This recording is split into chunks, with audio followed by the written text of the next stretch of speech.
And welcome back to Bengal Bites, a podcast about the Cincinnati Bengals from a real, raw, unfiltered perspective.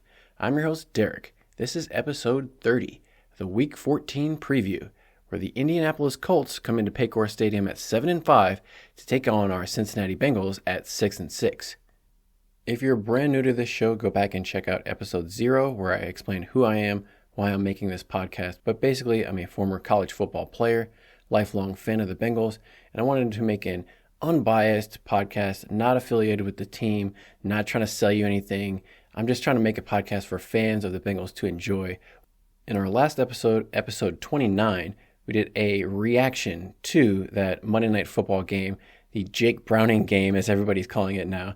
Jake Browning started in his second game in the NFL and got his first win. So many crazy statistics coming out of that game. Most important thing was the Bengals got the win, stayed alive, didn't have a 4-game losing streak.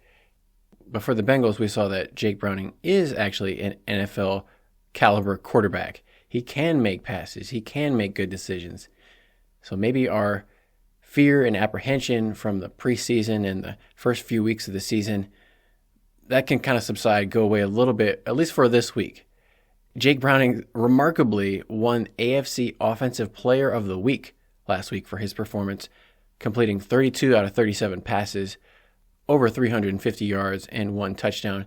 All kinds of cool statistics about Jake Browning's performance in that Monday Night Football game against the Jaguars, but one of them was that Jake Browning was the first quarterback in NFL history to complete 85% of his passes, throw for more than 350 yards, and also rush for more than 20 yards and a touchdown in a game, which is kind of weird because Jake Browning had that touchdown at the end, I think it was 4th down, where they were at the goal line. Jake Browning, just QB sneak up the middle, scored a touchdown. And he also had that scramble where, for some reason, Josh Allen for the Jaguars got totally juked out by Jake Browning, just stopped him dead in his tracks, and Jake Browning was running up the sidelines for another 20 yards.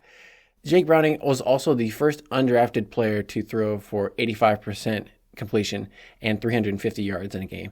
So many remarkable statistics about Jake Browning. He just played an incredible game. Zach Taylor, after the game, said Jake Browning really came out and lit the world on fire with his performance. And that's a credit not only to Jake Browning, but you could just see the plays that they were calling. A lot of them were the perfect play calls, perfect design plays for what the Jaguars defense was going to try to do. It was a little bit surprising that, especially in the running game, the Jaguars defense couldn't make the adjustments to stop the Bengals all night. Bengals got over 150 yards rushing, and the Jaguars were supposed to be a top 5 rushing defense. It was a surprising night that the Bengals got so much going, but they had more from their rookie, Chase Brown. He hadn't shown anything. Chase Brown hadn't really done too much at all going into this game. So this is the Chase Brown breakout game in addition to Jake Browning. I know Ted Karras wanted to call Jake Browning downtown Jake Brown.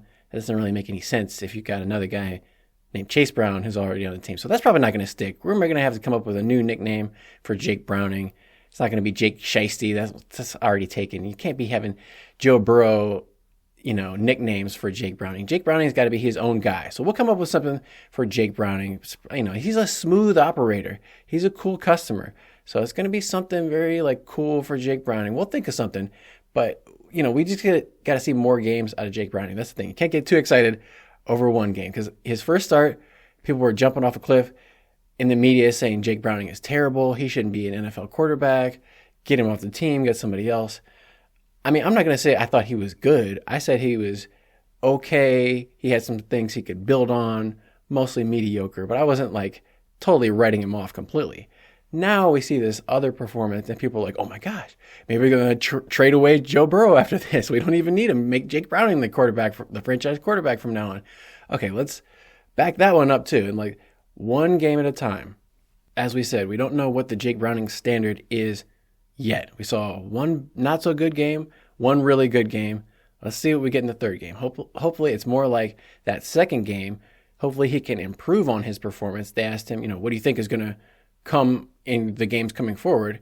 Are you going to plateau? He said, well, hopefully I don't plateau. Hopefully there's more after this. I keep getting it better and better. It's hard to get better than completing 85% of your passes.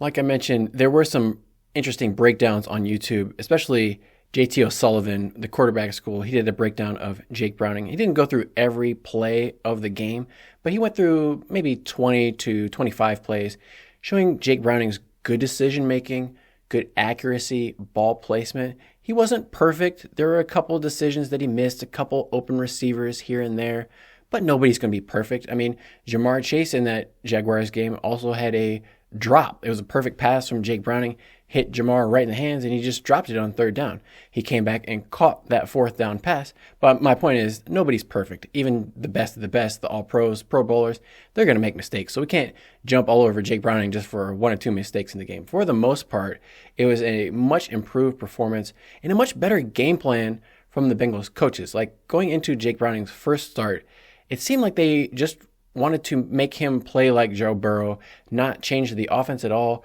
We're going to call the same plays, have the same game plan, and Jake Browning, you just go in there and do your best Joe Burrow impression.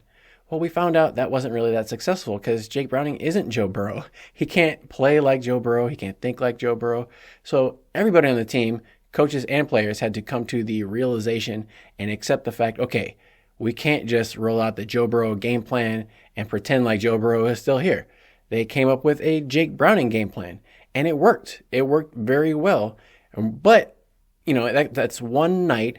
Bengals have to come back on a short week because they played on Monday. They only have 6 days to get ready for the Colts.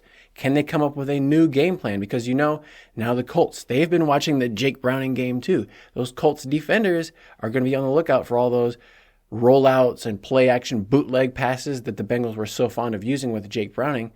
It's not a lot that they had been using in their arsenal. Maybe those were plays that were in the playbook, but Joe Burrow didn't like running those plays. And maybe they said, well, we've got these plays, we've been running them. Jake Browning can run these plays. Jake Browning didn't go under shotgun as much as Joe Burrow has. He was under center more than Joe Burrow. So it's just a different style of quarterback that the Bengals are figuring out how to play around as a team. So hopefully this team can continue to progress in building on this performance going into the next upcoming games. That being said, it is only one game. And as Zach Taylor says, the narrative can change in a week. It can change so quickly. Everybody's thinking the Bengals are doing great. We're going back to the Super Bowl. All of a sudden, Joe Burrow gets hurt. Then the narrative changes to the Bengals season is over, right? Then all of a sudden, Jake Browning comes in, shows, hey, maybe he can play a little bit. The rest of the Bengals team isn't completely dead. Now the narrative is the Bengals are back in it, and hey, watch out for the Bengals. It's crazy how at the beginning of the week, the Bengals were 1-point underdogs going into this Colts game. And then by the time this game is coming around, now I'm looking at the lines, the Bengals are 2.5-point favorites. So it's flipped around from the Colts being favored to the Bengals being favored after the Bengals beat the Jaguars. I mean, obviously that doesn't mean anything necessarily because the Jaguars were hugely favored in their game against the Bengals, and we saw that the Bengals kept it close, got it to overtime, and came out with the outright win. They didn't just cover the spread. The Bengals outright won, which is incredible. So we don't know the lines, don't necessarily mean anything, but just saying the sentiment out there is people are getting more and more confident, more comfortable with the idea of a Bengals team without Joe Burrow and having Jake Browning at quarterback. Which, it sounded scary if you would have told me that, 3 or 4 weeks ago that your starting quarterback is going to be Jake Browning for the rest of the season. I would say, oh, pack it up. We're done.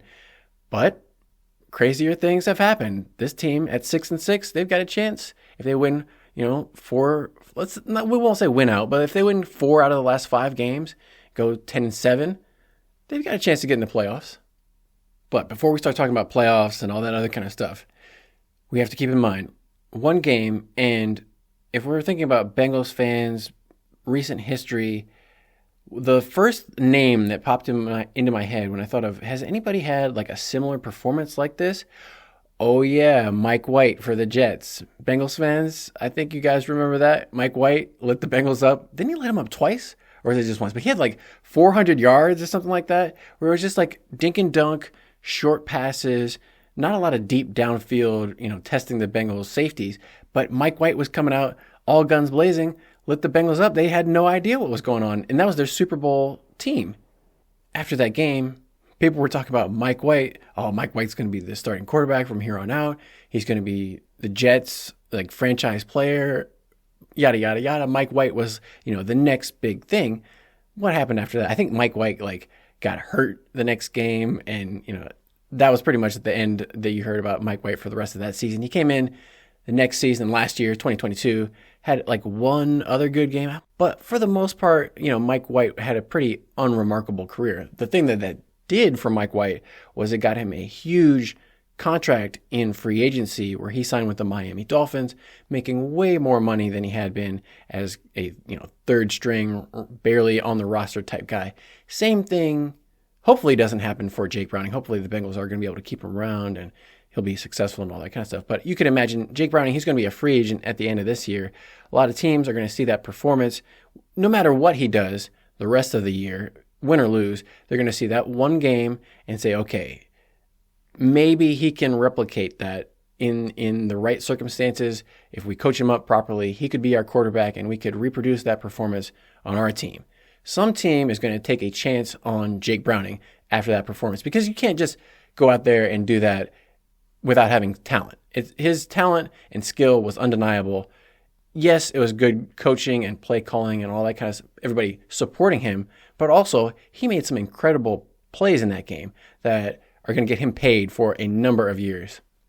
Hopefully it's backing up Joe Burrow on the Bengals, but I wouldn't be surprised if he walks and goes somewhere else in free agency. It's too bad the Bengals can't trade him, honestly. They couldn't they didn't want to give him a contract extension because he hadn't shown anything. But it says, they couldn't have given Jake Browning away at the beginning of the season. Nobody would have traded anything for Jake Browning. People were talking about how he was one of the worst backup quarterbacks in all of football. Now people are saying, whoa, this Jake Browning is pretty good. We got to get him on our team. So it's just funny how, like we said, the narrative can change so quickly in this league. And it's the same for the Colts. As we mentioned, a lot of people left the Colts for dead. Their season was looking like it was over. Now they got Gardner Minshew as the backup. He's coming in there, giving them a spark, and they've won 4 games in a row. The thing that's interesting about this game and this particular matchup, this battle of backup quarterbacks, is that Jake Browning actually played against Gardner Minshew when they were in college in 2018. Jake Browning was the quarterback for the Washington Huskies, and Gardner Minshew was quarterback for the Washington State Cougars.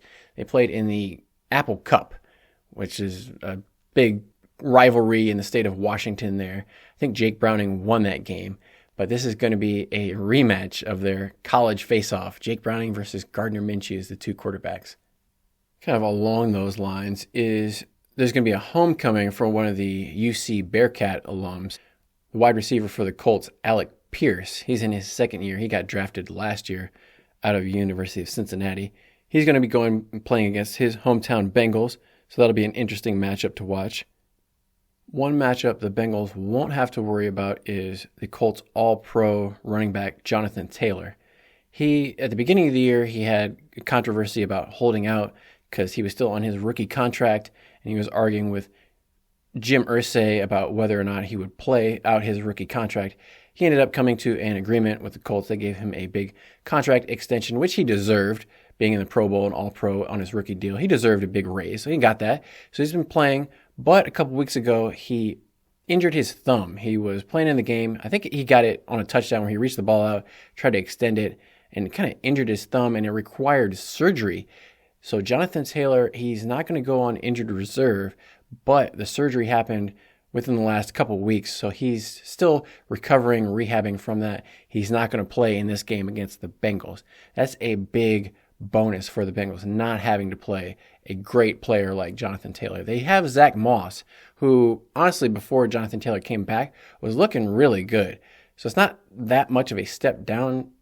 Zach Moss has come in and had a decent amount of success in Jonathan Taylor's absence. He's not quite the same style of running back that Jonathan Taylor is. He's a little bit smaller, maybe a little bit shiftier, not quite the top end, high end speed that Jonathan Taylor has, but a little bit more shifty.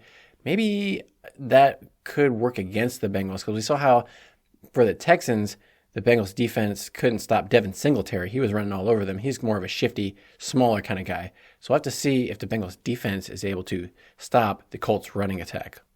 One thing that could hurt the Bengals in their ability to stop the run is, unfortunately, DJ Reader, Bengals nose tackle, popped up late in the week on the injury report with a back issue. He was okay Wednesday, Thursday.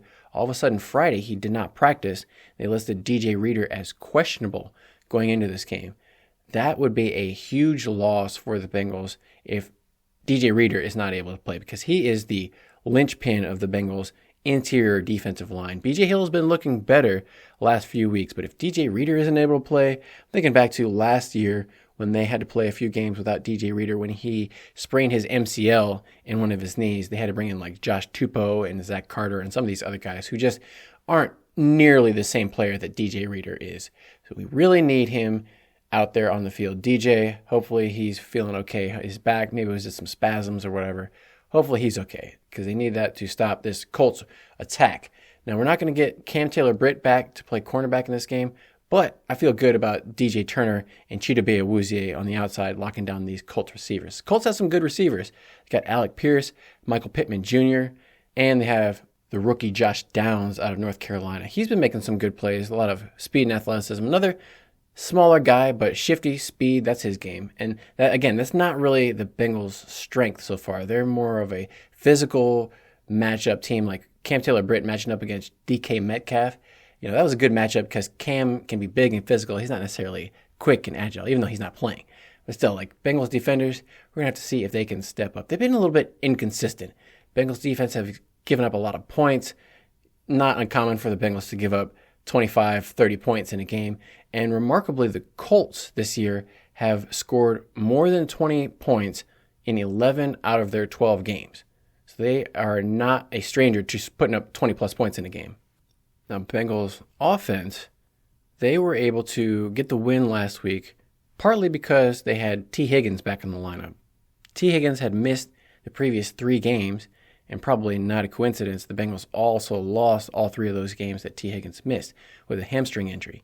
Getting T. Higgins back, defenses aren't able to just double cover Jamar Chase every play, move the safeties over and cover over the top of Jamar Chase. They have to play a little bit more even. So the Bengals put Jamar Chase on one side of the field, T. Higgins on the opposite side of the field, make the defenses be more honest and not just shift all the way over to Jamar's side of the field. Because when T was out, you saw the Bengals having to put Jamar Chase in the slot and kind of move him around in different areas. That's not necessarily his best place to be. When we saw in the Jaguars game, he was going up one-on-one on the outside. And if you got Jamar Chase one-on-one man coverage with nobody else helping and he's going deep, they're going to throw it to Jamar 99 times out of 100. It doesn't matter who's playing defense. And I think I misspoke in the previous episode. I said it was a backup cornerback. That was actually the Jaguars' number 1 cornerback, number 1 cover corner, Tyson Campbell. He was a second-round pick 3 years ago, but he's one of their better players. But it doesn't matter. Jamar Chase is better than all your better players. You could put your best player on Jamar Chase, and it doesn't matter. Bengals are still going to throw him the ball, and he's still probably going to win. But while that's good, the thing that's not so good is Tyler Boyd also popped up on the injury report this week. He had an ankle issue, but Zach Taylor said even though he's questionable, they expect him to play, and it's more just getting him some rest. So maybe he just had a slight little nagging ankle injury. It's late in the season. You want to give these guys a little bit of rest, and Tyler Boyd's, he's getting close to 30, so older guy, older player, you want to give those older guys a little bit more rest to recuperate.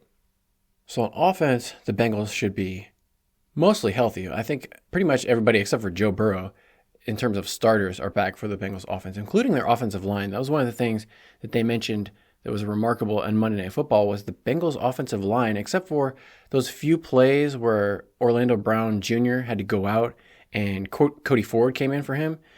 Aside from that one game, the Bengals have had all 5 of their starting offensive linemen play in every game, which is great because you want that continuity to get all 5 of those players playing on the same page mentally, everybody knowing their assignment, not making any mistakes, not having any miscommunications. We saw Jonah Williams had a little bit of that, but for the most part, the offensive line has been playing as a good cohesive unit this year, and they're getting better.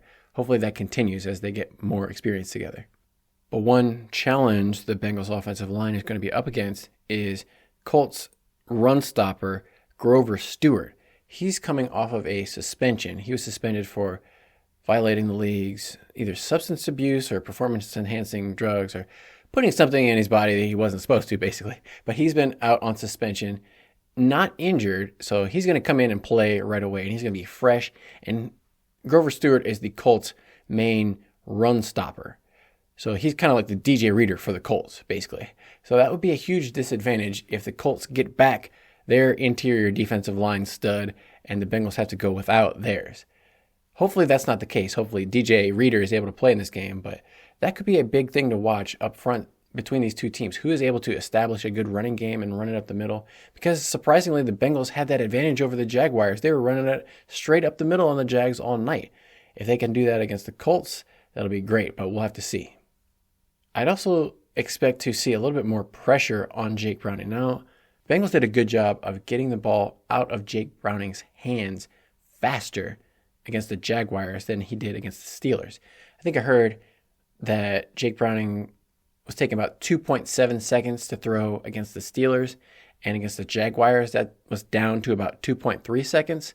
So noticeably quicker getting the ball out of Jake Browning's hands. And some of that was also the play calling. Like, they were throwing a lot more short passes behind the line of scrimmage with Jake Browning, where he didn't even have to really read anything in the defense. It was just catch, throw to Jamar immediately. Some of that helped, or as the Bengals reporter Jeff Hobson would call him, Jamar. It was funny to hear Jake Browning. He was doing one of his first interviews or press conferences with the Bengals, and Jeff was asking him, yeah, throw that pass down there to Jamar. Oh, that pass to Jamar. And Jake Browning just made fun of him. He's like, oh, Jamar?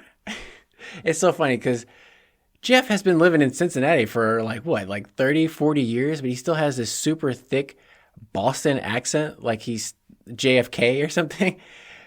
I guess it's hard to get rid of that accent, but it's so funny because he constantly says, Jamar, Jamar, Jamar. And like nobody calls him out on it, but you can hear that it doesn't sound right. Nobody said anything, but Jake Browning's like, oh, Jamar, huh? Good job, Jake Browning. I like Jake Browning. Not as much as Joe Burrow. Obviously, I still love Joe Burrow. Don't get it twisted. I'm not cheating on Joe Burrow. It's just that Jake Browning's cool. He's a cool guy too. There's nothing wrong with rooting for Jake Browning. Now that he's my quarterback, I've got to root for him. It's okay. And he's a cool guy to root for. He's been in the lab, working on his craft. He was working with Jordan Palmer in the offseason. And real quickly for the special teams game, in terms of place kicking, Evan McPherson is good, but the Colts kicker, Matt Gay, he has been exceptional this season. The Colts went into Baltimore and beat the Ravens in overtime in a game where Matt Gay basically outkicked Justin Tucker. I think he had 3 field goals over 50 yards in that game, and just had like a game-winning kick from 50 plus. Unbelievable performance by Matt Gay. So if this game comes down to a battle of field goal kickers, it should be pretty even.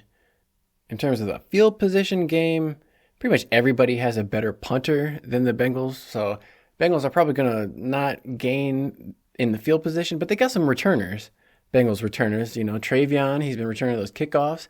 We got Charlie Jones back, and when Charlie Jones doesn't run sideways, he's pretty good. So we'll have to see what happens in this game. It's going to be interesting if the Bengals coaches can come up with another masterful game plan like they did last week against the Jaguars. I'm not doubting them. I'm glad that they did, but it's hard. You would think it would be hard to come up with that kind of a crazy, unbelievable performance consistently week after week after week. But we'll have to see and find out. I'm not going to make a prediction like I did last week because I was wrong last week, so no score predictions. But I will predict the uniform combination. I think they're going to wear black jerseys, white pants with black stripes, and black socks. Traditional, mostly black with white pants, orange helmets. Because they wore orange jersey last time. They've worn white at home before.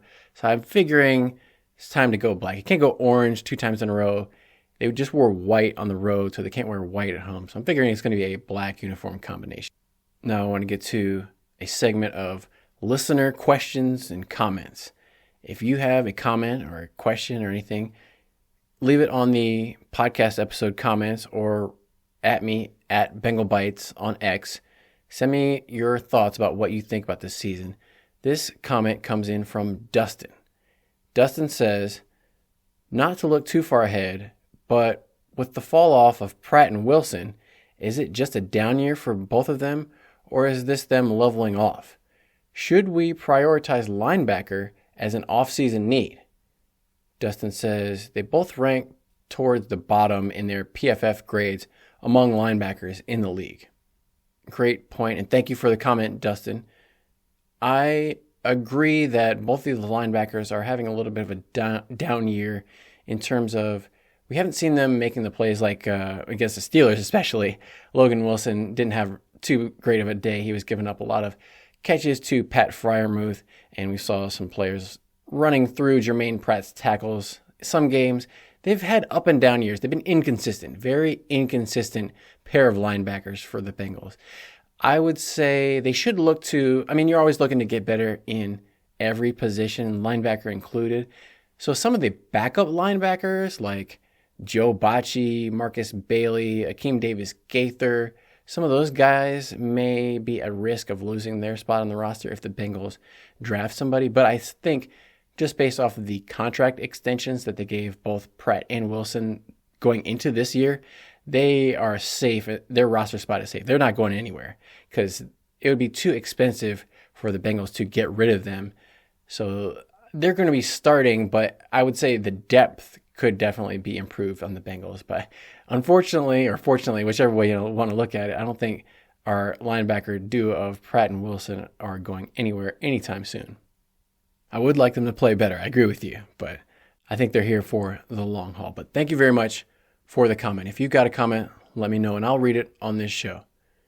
And in fact, that is going to do it for this episode. Hope everyone is excited for this huge Week 14 matchup at Paycor Stadium. If you're going to the game, be loud, be excited. I almost forgot to mention how to even watch this game. This game is going to be at 1 o'clock on CBS. The announcers are going to be Tom McCarthy on play-by-play, James Lofton, and Jay Feely are going to be the analysts.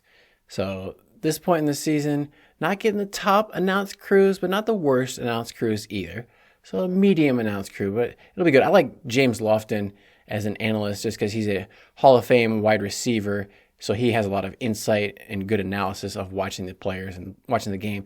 I'm sure he's going to have a lot of interesting things to say about the Bengals receiving core. I know he's a big fan of Jamar Chase. I heard him getting interviewed where he talked about Jamar Chase is so strong in his lower body that people can't move him.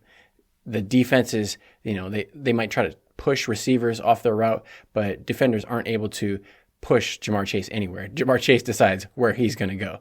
That's what makes him so good at breaking tackles, getting open, do all those kind of things. So this game is sure to be an entertaining, exciting matchup. So we'll come back after the game to break it all down, recap everything before, during, and after. Until next time, I'm going to leave you with a hoo-day and stay hungry for more Bengal Bites.